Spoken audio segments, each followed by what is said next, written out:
Olá pessoal, tudo bem? Bom dia, boa tarde, boa noite para você que assiste a nossa aula. E na aula de hoje da disciplina de cálculo de reatores químicos, nós vamos dar sequência ao desenvolvimento das equações de desempenho para os reatores ideais. E hoje nós vamos discutir aí o desenvolvimento para os reatores contínuos, ou seja, reatores CSTR e reatores PFR. Bora lá! Antes de falar de forma direta do desenvolvimento das equações em si, é muito importante a gente ressaltar aqui a característica de tempo, apresentar a vocês duas definições importantes quando a gente trata da modelagem de reatores contínuos. Para os reatores descontínuos, ou seja, para o reator batelado, a gente verificou que a gente tinha uma característica determinada como tempo de reação, e ele era uma espécie de medida de desempenho para os reatores descontínuos. Nos reatores contínuos, a gente tem grandezas análogas relacionadas com a variável tempo. Essas grandezas são o tempo espacial, que é definido como o tempo necessário para processar um volume de alimentação correspondente a um volume do reator medido em condições específicas, e a outra grandeza é a velocidade espacial, que é definida como o inverso do tempo espacial. E ela é definida como o número de volumes de reatores que foram alimentados em condições especificadas e que podem ser tratados em uma determinada unidade de tempo. O tempo espacial possui grandezas de tempo, e a velocidade espacial possui grandezas de inverso de tempo, obviamente pela sua própria definição. Trocando essas características em termos normais, uma velocidade espacial de 5 horas a menos 1 significa que 5 volumes de reator em condições especificadas estão sendo alimentados a cada hora no nosso reator. Por sua vez, um tempo espacial de 2 minutos significa dizer que a cada 2 minutos a gente tem um volume de alimentação que corresponde a um volume do reator, também em condições especificadas, sendo tratado em nosso reator. Observe aqui a ênfase dada ao em condições especificadas. Ela é necessária por quê? Porque para grande parte das aplicações em fase líquida ou em fase gasosa, a gente pode ter uma alteração das características de escoamento devido à variabilidade em propriedades termodinâmicas dos fluidos, como por exemplo temperatura e pressão. Então, necessariamente, quando a gente fala nas grandezas variáveis em tempo, a gente precisa especificar as condições nas quais essas grandezas foram devidamente medidas. É muito importante salientar que a gente pode escolher as condições de temperatura e pressão, e com isso também, obviamente, o estado, se é gás, líquido ou sólido, no qual a gente vai medir o volume do material que está sendo alimentado dentro do nosso reator. O valor dessa velocidade do tempo espacial depende das condições selecionadas, tá? E considerando aí uma entrada de alimentação de um determinado reator para um componente A gente pode escrever que o tempo espacial, que é o inverso da velocidade espacial, é definido como CA0, que multiplica o volume, dividido por FA0. CA0 é a concentração inicial do componente A, o volume é o volume do reator, que a gente já está habituado, e o FA0 é o que a gente chama de taxa molar de alimentação. Alguns livros costumam chamar essa taxa aqui pela letra Q, mas na prática significa a mesma coisa. Ela vai ter unidade de mols do componente que está entrando ou saindo do reator por unidade de tempo. Aqui, como a gente está tratando de um reagente A, vai ser mol de A que entra em relação ao tempo. Normalmente, a vazão volumétrica que a gente está medindo, a vazão volumétrica de alimentação, ela é medida em estado padrão, que são condições determinadas aí de pressão, temperatura e estado físico da matéria. Dentro disso, a gente define, então, que o tempo espacial é o CA0, o volume FA0, que é a definição que a gente acabou de olhar, e esse termo aqui, do inverso de CA0 sobre FA0, é o que a gente define como V0, que é a nossa vazão volumétrica de alimentação. Obviamente, por se tratar de uma vazão volumétrica, ela vai ter unidade de volume por tempo, Casos comuns, metro cúbico hora, litro segundo, são unidades comuns aqui para essa variável tão relevante que usaremos bastante, especialmente na modelagem de reatores contínuos. Chegamos então, pessoal, finalmente no desenvolvimento do modelo para o reator CSTR, para o reator continuamente agitado. A gente tem essa estrutura básica aqui que é representativa do nosso reator. A gente vai continuar assumindo que a gente tem uma composição uniforme no interior do reator. Dentro do reator a gente tem uma conversão XA, uma concentração CA e uma taxa menos RA. Obviamente, na saída desse nosso reator, a gente tem exatamente essas mesmas condições. A gente discutiu essa característica quando a gente apresentou a estrutura básica de funcionamento de um reator continuamente agitado. Então, a concentração de A final é equivalente à concentração de A no interior do reator. a conversão de ar final é equivalente à conversão de ar aqui no interior do reator, e assim sucessivamente. Todas as grandezas na saída são iguais às grandezas no interior do equipamento, porque estamos considerando esse perfil de agitação uniforme dentro da estrutura do nosso equipamento. Na prática significa dizer o quê? Que ao essa mistura aqui reacional adentrar no nosso reator, ela assume uma composição que é exatamente igual à composição de saída. Se vocês mantiverem essa estrutura básica de funcionamento em mente, vocês vão sempre conseguir trabalhar de forma adequada com esse tipo de equipamento aqui, dentro, claro e óbvio, da consideração do estado estacionário como princípio de funcionamento dele. A equação de desempenho desse reator, assim como a gente obteve para o reator batelado em si, ela é obtida pelo balanço global que a gente faz para um determinado componente no interior do nosso vaso. A gente vai assumir que a composição, então, é uniforme dentro do reator e o balanço pode ser feito como um todo. Isso nos leva a algumas hipóteses. A primeira é que a gente tem a agitação perfeita, e a segunda é que a concentração das espécies químicas é a mesma em todos os pontos do reator em um determinado instante. Então, com isso, a gente consegue basicamente resolver a estrutura básica e o perfil inicial de desenvolvimento do balanço, né, para esse componente genérico A que a gente está considerando em um reator continuamente agitado. Vamos passar então a equação de desempenho em si, pessoal. O que a gente tem como equação de balanço de massa para o reator CSTR é o que entra é igual ao que sai, mais o consumo, mais o acúmulo.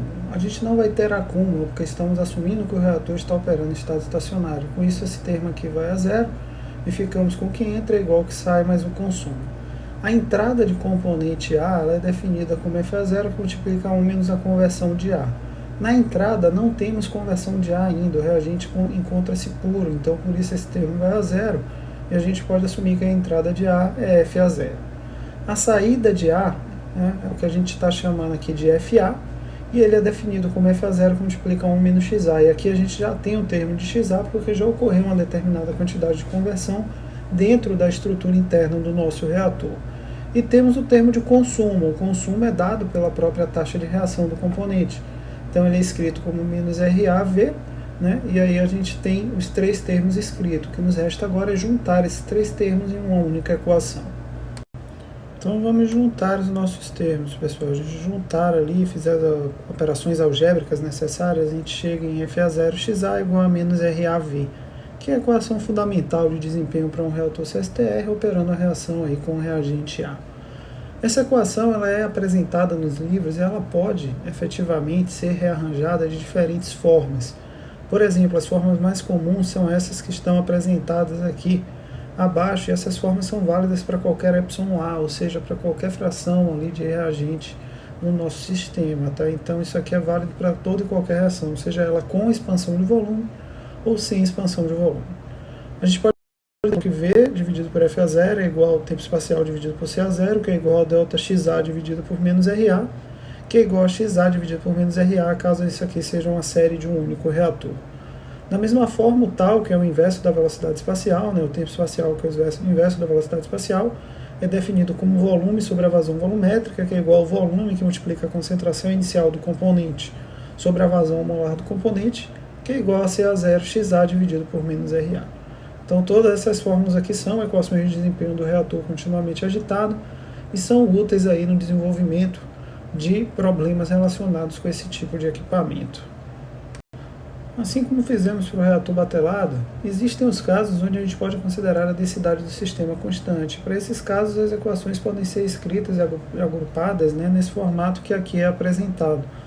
Lembrando que para esses casos, o epsilon A é zero, e essas equações aqui são expressamente significativas quando a gente fala de reatores continuamente agitados, porque a maior parte das reações processadas nesses reatores ocorre em fase líquida, e para a grande maioria das reações em fase líquida, a gente pode considerar a variação da densidade do sistema como sendo desprezível.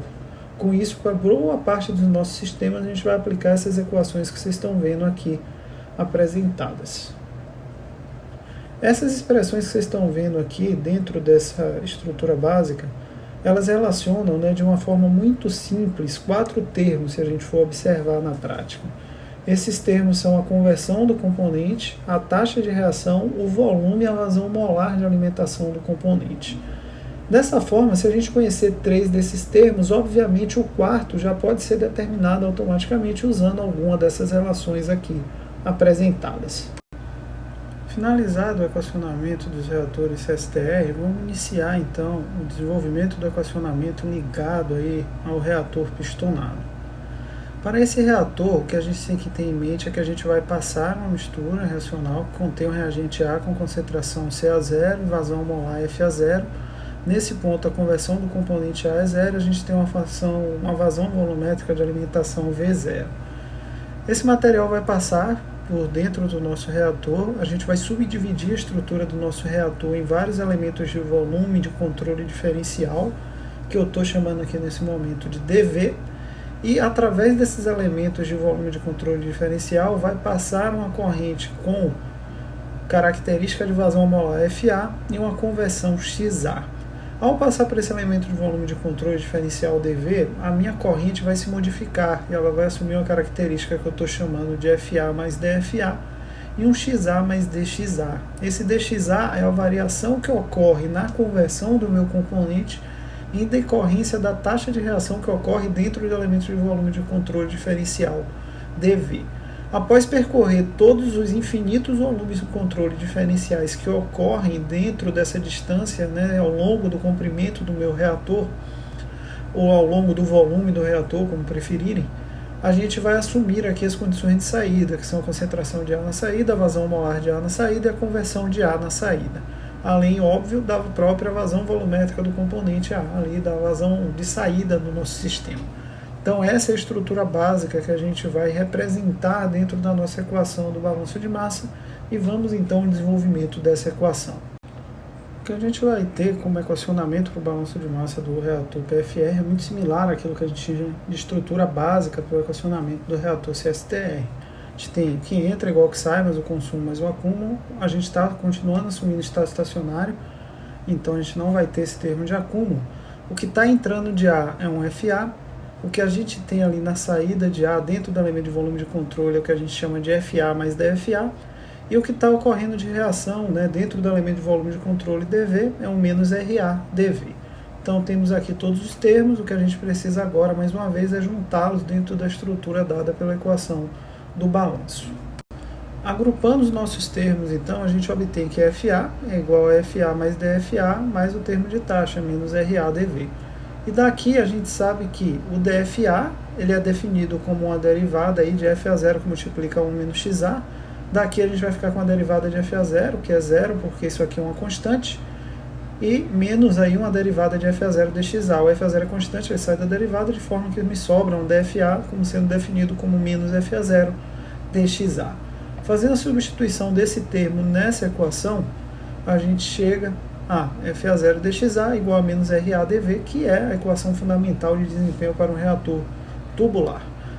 Essa aí é a equação básica que vocês vão encontrar nos livros e ela deve ser integrada dentro de toda a variação de volume do nosso reator. E para que isso aconteça, a gente está assumindo aqui que o FA0 é constante, então lembre-se que a taxa de alimentação do nosso reator deve permanecer constante ao longo desse processo de integração que pretendemos realizar. A gente pode agrupar aqueles termos dentro das características de termos semelhantes. Então, a integral de zero ao volume final de dV sobre FA0 vai ser igual a integral de zero a XAF de dXA dividido por menos RA. Daqui, a gente pode separar os termos que são constantes, realizar a integração e, com isso, chegar a V sobre FA0 é igual ao tempo espacial dividido por CA0, que é igual a integral de zero a XAF de dXA dividido por menos RA.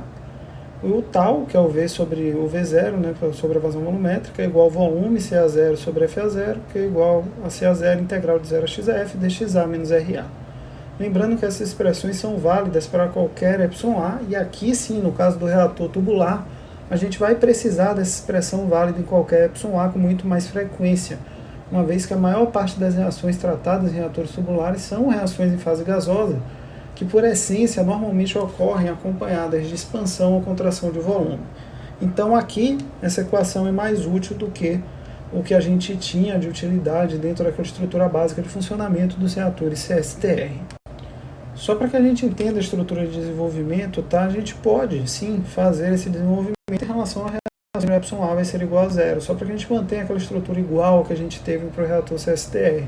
Embora menos úteis, obviamente vão ocorrer processos que vão necessariamente acontecer com o epsilon A igual a zero. Então, para esses casos, a gente pode escrever que V sobre F a zero é igual a tal sobre C a zero, que é igual a integral de 0 a x a f de dxa sobre menos RA. E a gente pode ainda fazer aquela transformação, né, na integral aqui, né, que ao invés dela ir dos limites de integração relacionados à conversão, que ela aconteça nos limites de integração relacionados à concentração.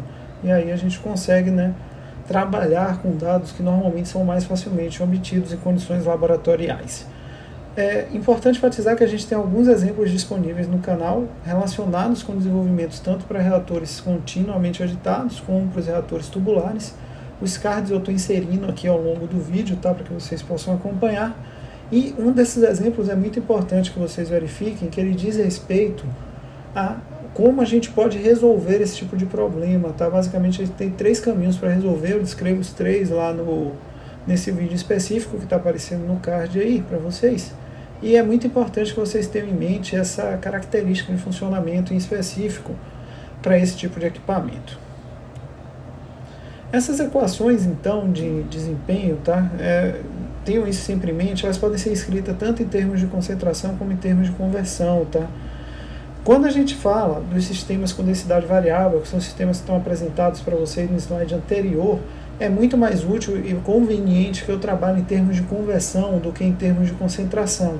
Para os casos onde o epsilon A é constante, né, que a gente vai ter o zero aqui como valor, a gente vai ter aí uma utilidade maior nas equações escritas em termos de concentração. Então fica essa discrepância, tá? Para os casos que a gente tiver densidade variável, usamos aí as equações em conversão. Para os casos em que a gente tiver densidade constante, a gente pode usar qualquer um dos dois, sendo na grande maioria dos casos mais útil trabalhar aí com as equações em concentração. Então, pessoal, pela aula de hoje era isso. Espero que tenha ficado claro o desenvolvimento das equações para os reatores contínuos. A gente ainda vai ter alguns outros desenvolvimentos, né, tratando formas diferentes de obter essas equações, que trazem outras utilidades e outros equacionamentos possíveis para esse tipo de problema. Elas vão ser liberadas aí para vocês ao longo da unidade. É muito importante que vocês acompanhem os exemplos relacionados às atividades desenvolvidas nessa aula, para que vocês já vejam aplicações diretas dessas equações em problemas típicos de engenharia de processos químicos. A gente se encontra então na próxima aula. Até lá!